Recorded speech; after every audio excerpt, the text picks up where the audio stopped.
So I want to rehash some things with you guys about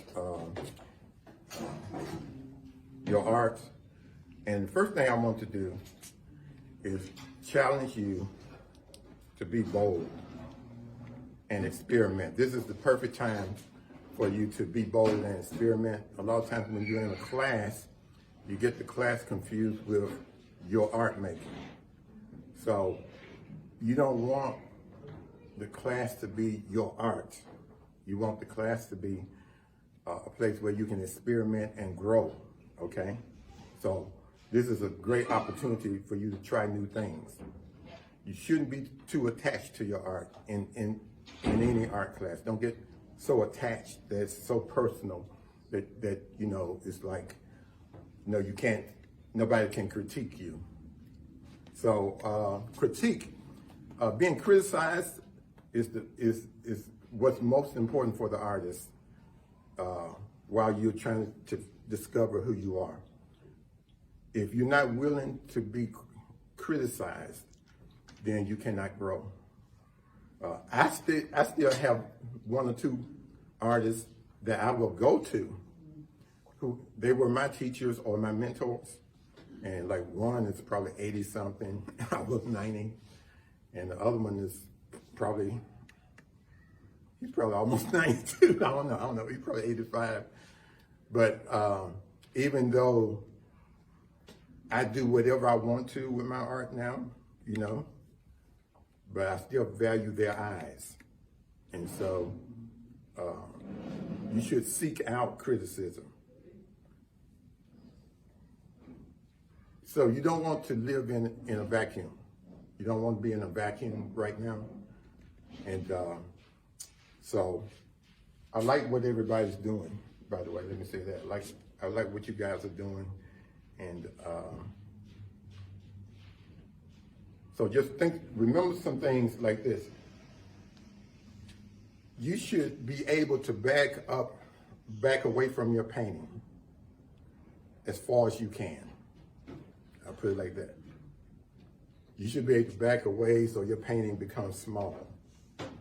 And what happens is when you see your painting small, all you're going to see sometimes is going to be the value changes.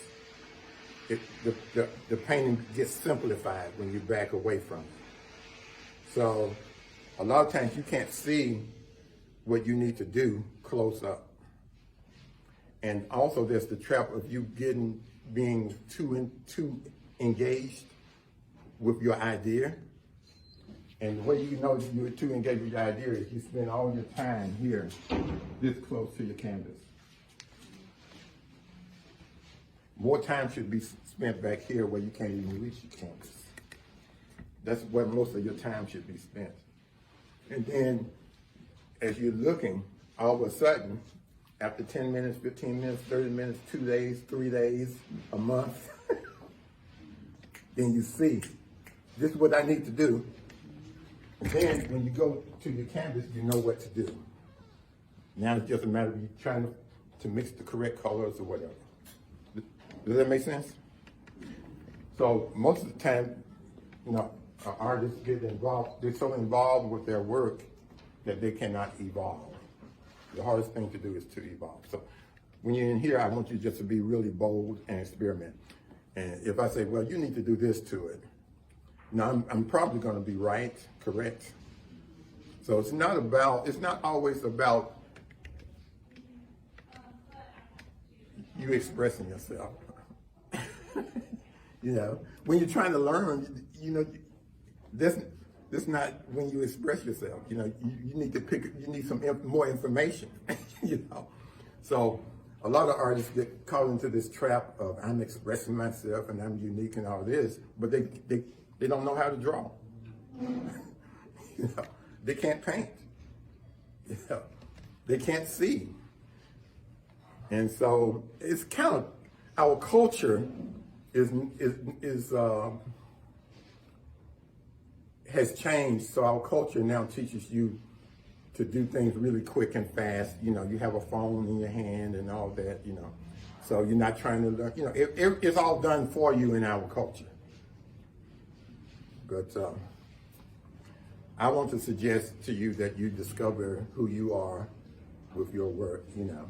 And so